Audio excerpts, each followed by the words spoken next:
இன்னைக்கு இந்த கொடுவா மீன்ல இருக்க சனையை எடுத்து தாங்க நம்ம ஃப்ரை பண்ண போறோம். எப்படி ஃப்ரை பண்ணலாம்னு சொல்றேன் வாங்க.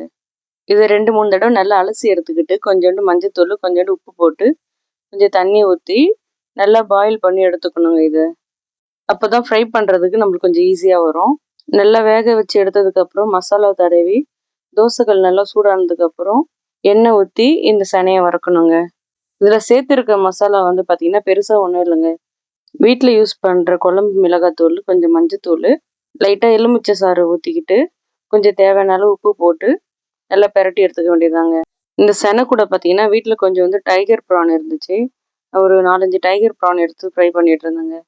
கூட 2 கொடுவா துண்டு இருந்துச்சுங்க. அதையுமே எடுத்து ஃப்ரை பண்ணிக்கிட்டேங்க.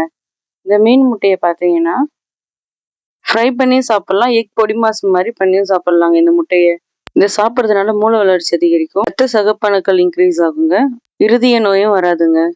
என் ஹஸ்பண்டுக்கு இந்த மீன் முட்டைனா ரொம்ப பிடிக்குங்க. அவருக்கு எடுத்துட்டு போயிட்டு கொடுத்த உடனே சுட சுட ரொம்ப ஹாப்பி ஆயிட்டாருங்க.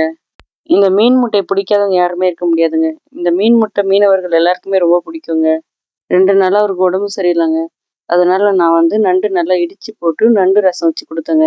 பனி டைம்னால நிறைய பேருக்கு ரொம்ப கோல்டு இருக்குங்க. நீங்களும் இந்த நண்டு ரசத்தை ட்ரை பண்ணி பாருங்க, உங்களுக்கு ரொம்ப பிடிக்கும்.